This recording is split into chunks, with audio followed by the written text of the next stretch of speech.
Nesse vídeo nós vamos falar sobre o TDAH e compulsão e a relação desses transtornos com o pecado. Fique até o final. Muito bem, pessoal, seja muito bem-vindo ao canal.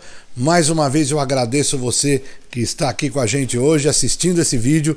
Se você já é daqui, da casa, muito obrigado mais uma vez. E se você está chegando no canal pela primeira vez, seja muito bem-vindo. Aproveita aí, curte o canal e se inscreva, tá bom? E hoje nós vamos falar de um tema relacionado a transtorno, que eu já fiz um vídeo, vou deixar aqui no card para vocês darem uma olhada lá. Assiste lá primeiro esse vídeo e depois esse aqui, na verdade, é um complemento daquele vídeo. A gente vai aprofundar um pouquinho mais nessa relação dos transtornos, tá bom?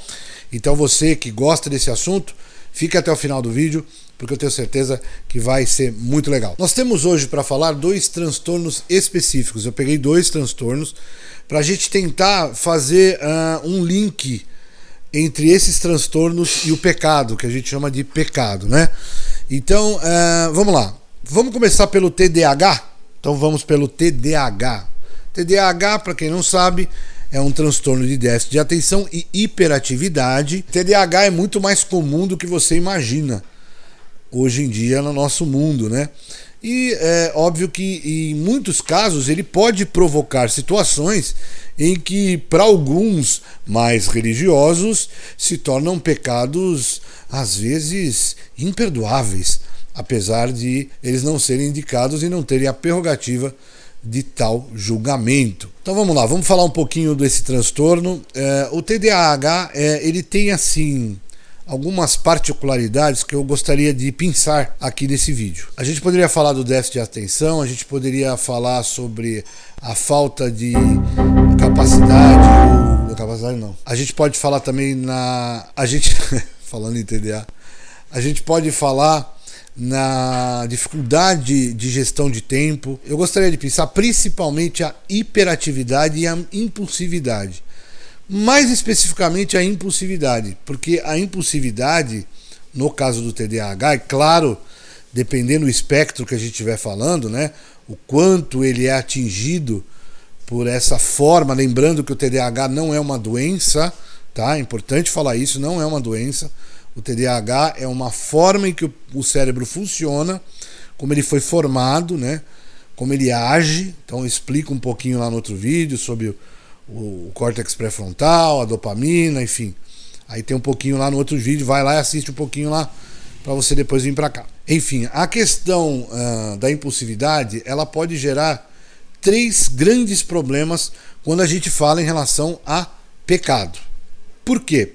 Porque ela pode ter tendências, esta pessoa, ao álcool, a drogas, jogos, entre tantos outros. E aí o que a gente faz nessa questão? Como que a gente consegue, num caso desse, em que uma pessoa tem problema com álcool, problema com droga, problema com jogo, como que a gente vai saber se isso é um transtorno, ou se é o mau caratismo, ou se é só, né, aquela coisa, a questão que nós estamos querendo falar aqui, a religiosa, pecado. Ah, o irmão lá faz isso, o irmão lá faz aquilo, não consegue se consertar. Bom, pessoal, primeira coisa, esse conserto ele passa por algumas coisas. Ele passa por um tratamento psicológico, uma psicoterapia, e ele passa por um tratamento medicamentoso. E aí num psiquiatra que vai falar para aquela pessoa tomar alguns certos medicamentos que farão um equilíbrio dopamínico, né, fazendo com que a pessoa tenha uma melhora no seu quadro clínico, juntamente com a psicoterapia, e aí sim começar a vencer esses problemas. Ah, todo TDAH vai ser assim? Não, claro que não, claro que não. Mais uma vez a gente falou do espectro. Vai ter uns que vão ser mais graves e outros menos graves. Mas partindo do ponto daquele que tem um problema um pouco mais grave, como que a gente deve agir? Eu sempre me pego pensando naquele versículo onde Jesus fala para perdoar o seu inimigo 70 vezes 7. E se a gente tem que perdoar o nosso inimigo 70 vezes 7, como que a gente tem que agir com pessoas que têm, por exemplo, esse tipo de transtorno? Principalmente sendo da mesma fé, sendo irmão em Cristo, fazendo parte do corpo de Cristo. E aí? 70 vezes 7, e eu estou falando do irmão que é parte do corpo de Cristo. Como que nós vamos agir? Nós vamos segregar? É isso que a gente vai fazer? A gente vai criticar? Tão somente criticar? ou a gente vai procurar uma solução? Eu não sei, você pode colocar aí no comentário. Eu não tive contato com esses tipos de instituições. Eu não tive contato com esse tipo de instituição, né? Talvez você tenha, e mais uma vez, se você tiver, coloca aqui nos comentários. Eu acho que seria muito importante as igrejas terem um departamento para esse tipo de coisa. Um psicólogo, um psiquiatra, que pudesse cuidar das ovelhas. Muita gente não tem condição de se tratar por questão financeira. Não tem como ir num psiquiatra, num psicólogo, fazer uma terapia longa, porque isso demanda custo. Então eu acho que antes da gente segregar, antes da gente pegar uma pessoa como essa, eu tô pegando um transtorno, tá, pessoal? Um só. Pegar essa pessoa aí e simplesmente segregar, tirar, afastar. Quantas pessoas, são afastadas de ministério? Não podem tocar, não podem pregar, não podem fazer nada por conta do transtorno. Única e exclusivamente porque o líder daquele momento acha que a pessoa está em pecado e ela está em pecado. E qual a relação? A gente precisa discutir, a gente precisa conversar isso. Isso é pecado? Quando existe essa condição? Deus, nosso Criador, conhece tudo sobre nós, nos criou. Ele não sabe que aquela pessoa tem uma forma, o cérebro dela funciona de uma forma diferente? Que ela está naquela condição, que ela tem um transtorno? A gente tem que perguntar essas coisas. Eu acho que a gente tem que perguntar, claro, mas acima de tudo, eu acho que a gente tem que ter carinho, compaixão, entendimento, estudo, se esforçar, até porque nem todo mundo sabe que tem esse transtorno. O pastor da igreja pode ter um transtorno. Um músico da igreja pode ter um transtorno. Muita gente não sabe ainda. Embora eu tenha visto muitos vídeos, parece que tem crescido bastante o assunto aqui no YouTube, principalmente sobre o TDAH, e isso eu acho muito positivo, porque tem que ser divulgado mesmo. Muita gente não sabe. Isso tem que ser divulgado muito dentro das igrejas. Seja templo ou dentro das comunidades, dentro das que a gente chama de pequenos grupos, né? Eu sei que existe uma igreja ou outra aí que tem aquele programa CR muito famoso, que é muito bom, grupo do CR, né? Celebrando a recuperação. Inclusive eu participei de um grupo desses do Celebrando a Recuperação. Achei muito legal ter participado por um tempo. Por isso que eu acho que deveria ser agregado a essas instituições setores da igreja que trabalhasse o psique humano. Tenho certeza que dentro da igreja tem um psicólogo, tem um psiquiatra, não tenho dúvida que tenha alguém lá que possa prestar um serviço para a igreja, para a comunidade. Porque, eu repito, muita gente não tem condição. E muita gente vai descobrir que tem o transtorno. Então, antes de chegar e julgar, isso é muito grave, gente. Porque eu sei, na minha caminhada também dentro de instituição, o tempo que eu estive dentro de instituição, eu vi muita coisa desse tipo. Muita coisa desse tipo. Muitas pessoas se afastaram e não é a nossa função. A nossa função é aproximar as pessoas, é abraçá-las, é trazer elas para Jesus, as que estão em Jesus com dificuldade. Gente, pensa uma coisa, tem gente que a igreja é o último recurso, que a pessoa não sabe às vezes que tem um transtorno.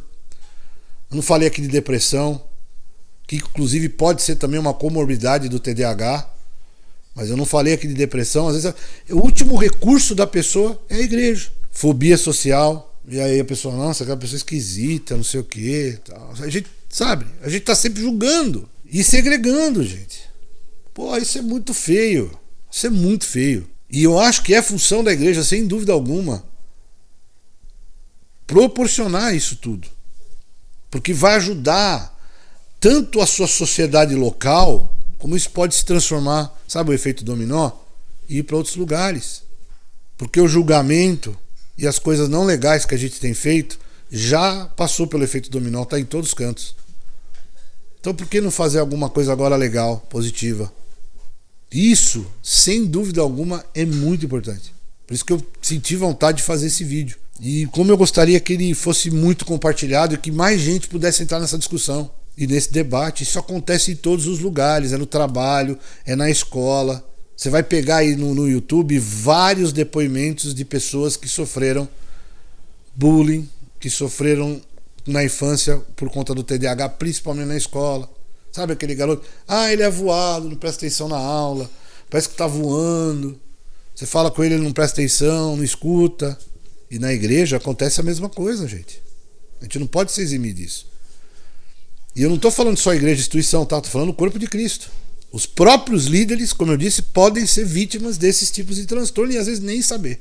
E aí a gente fala sempre aquela frase, né, daquele livro: em meus passos, o que faria Jesus?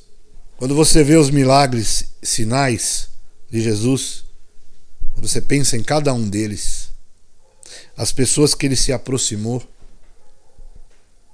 e você começa a entender cada vez mais qual a mensagem que ele passou para nós, que reino de Deus nos chegou. É um reino de Deus que, se alguns de nós tivessem escutado realmente, absorvido, esse mundo estaria muito diferente. Muito diferente. E nós, como igreja, precisamos fazer essa meia-culpa. Porque se as coisas continuam do jeito que estão, é porque nós temos falhado. E se a gente não acordar a tempo, e não é ameaça, tá? Não estou falando igrejês aqui, não é ameaça. É para a gente ter uma vida melhor, os nossos filhos e netos. Uma sociedade mais justa, mais acolhedora, participativa, colaborativa, compartilhadora. A gente recebeu no mundo a rede social, né, a tecnologia, e o que mais se tem hoje é compartilha aí, curte aí, e a gente não consegue fazer isso na nossa vida com o outro. Eu vou terminar o vídeo por aqui, porque senão ele vai ficar muito longo, e eu espero que você tenha gostado desse conteúdo. E se você gostou, falando em compartilhar, compartilha aí e deixa aqui nos comentários se você curtiu, se você quer continuar falando sobre isso, mas passa essa mensagem para frente. Muita gente precisa, pode ser que você que está me escutando precisa. Pode ser que você que está me escutando, a igreja é seu último recurso e você foi expulso da igreja. Você foi segregado da igreja porque você é muito pecador. Muito pecador. Então, presta atenção nisso. A informação está aí na internet hoje. Basta você tirar a trava dos seus olhos e buscar essa informação. E você que fala muito crentez, que gosta de apontar, tira sua capa de super crente e vai se informar também. Porque muitos que usam capa de super crente usam máscara também. E também tem vários transtornos. Então procura, tenha humildade, vai procurar. E mais uma vez, muito obrigado por você ter chegado até aqui nesse vídeo. Espero que você tenha gostado do conteúdo. Se você gostou, comenta aqui. Valeu!